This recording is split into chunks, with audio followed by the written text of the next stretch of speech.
Welcome to another video of working on the bags on the Audi, because that one leaks pretty fast and this one leaks kind of slow. The front driver bag leaks slow enough where it's not really like scary. Like, you notice when you're driving, if you're looking at the controller, that it drops a PSI like every 10 minutes. But, you know, because we have to take the car off the ground to look at the back, because the back is already aired out while the car's still aired up and it's only been like 2 minutes. Might as well just check that one, make sure the fitting on the bag's tight, make sure the push to connect is tight. This one, I'm just gonna pull the whole bag out and just probably take the push to connect out, re-thread tape it, put it back in, make sure the push to connect and the hose is all the way pushed in there. Should be pretty easy. And we are going to be, oh, not in the front seat,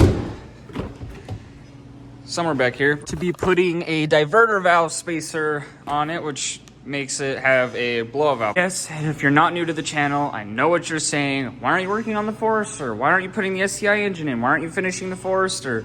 You have the motor back, why don't you put it in? I tried to go make a video and put it in yesterday, and I didn't realize that I forgot to put the clutch on it. So then I go to put the clutch on it and the flywheel on it and everything, and then I realized I don't have flywheel bolts. So then I called every Subaru dealership in the valley, every parts store in the valley. No one had flywheel bolts for my motor in stock, so I had to order them. They will be here at the beginning of this next week. The motor will still be going in very soon. Just thought that in the meantime, because it's the weekend and I have a couple easy things to work on the Audi, I'll get it done. And we actually might be getting new wheels on the car today. That's a maybe.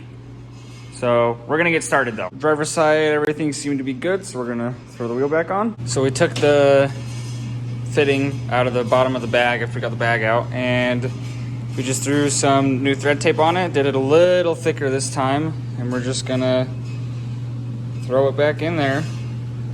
Hopefully, I mean, we're just trying to check all the bases off. This might not even have been where this bag was leaking, so we're gonna throw that back in, and then we're gonna make sure that push to connect back into this fitting is real tight.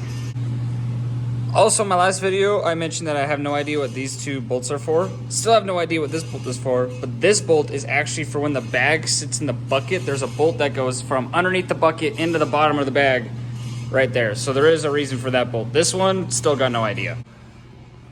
This side is all done and all put back together, and I don't think it'll leak anymore. I'm pretty confident. And now we wait. So far, so good. All right, so the rear leak is definitely fixed. The front leak, it's only lost about 2 PSI from where it's supposed to be set at, so, and I've been waiting about 5 minutes. It's about fine. I mean, we were having issues putting that front one on anyways, and it's barely even leaking still, so I'm gonna call that okay. The rears, I mean, look at that, hasn't even moved. Totally fixed. I mean, it's even going up. That one right there is one that used to leak, so I'm calling that good.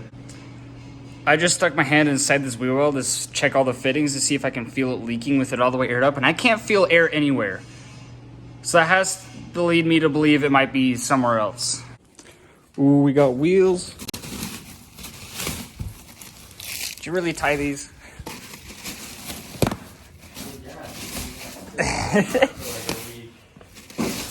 Oh. Okay, we're coming back down.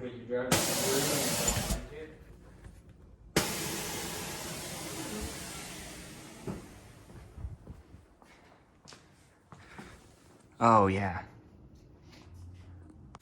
So we got the diverter valve spacer out of the car finally. We originally thought it might be up here because of the sideways engine. I had my buddy Cooper here helping me out, but we found, you know, it's exactly where all the GTIs are, which is, you can see right there above the axle, those 3 bolts that are open. That's right where it is. And that's a pain in the to get to.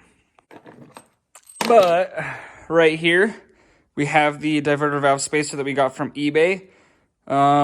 Should work pretty good, I think. Some of the people said that you had to drill out one of the holes to fit perfectly. But I mean, for like 18 bucks, can't really complain. As long as it seals and doesn't leak, you can't really complain. And all of the bolts fit through there just fine. I haven't put the last one in, but you can see that it lines up. It lines up perfectly. So you actually don't have to drill these out.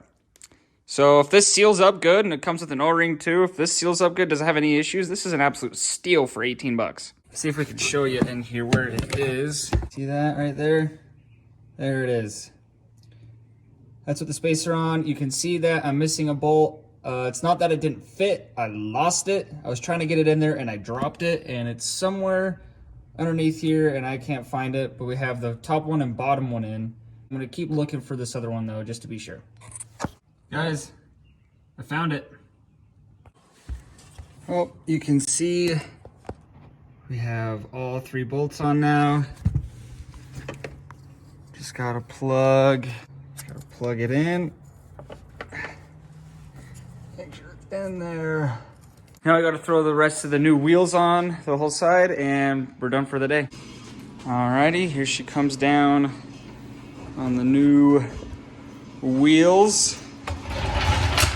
I'm now gonna finish putting this back together and then we'll pull the car out and check out how the diverter valve and everything sounds and how it looks. You guys ready?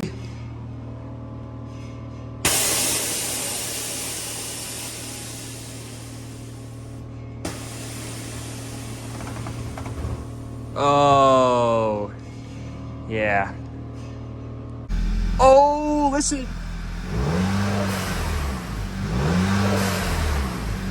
Oh, that sounds so cool. Okay, so first drive with the diverter spacer on from eBay. It fit perfectly like I said.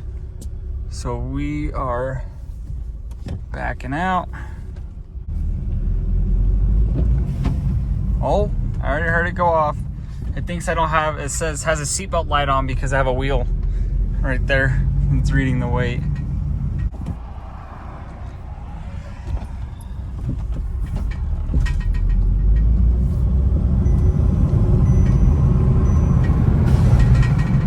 Oh, that's sick. That is so sick. How easy does it go off?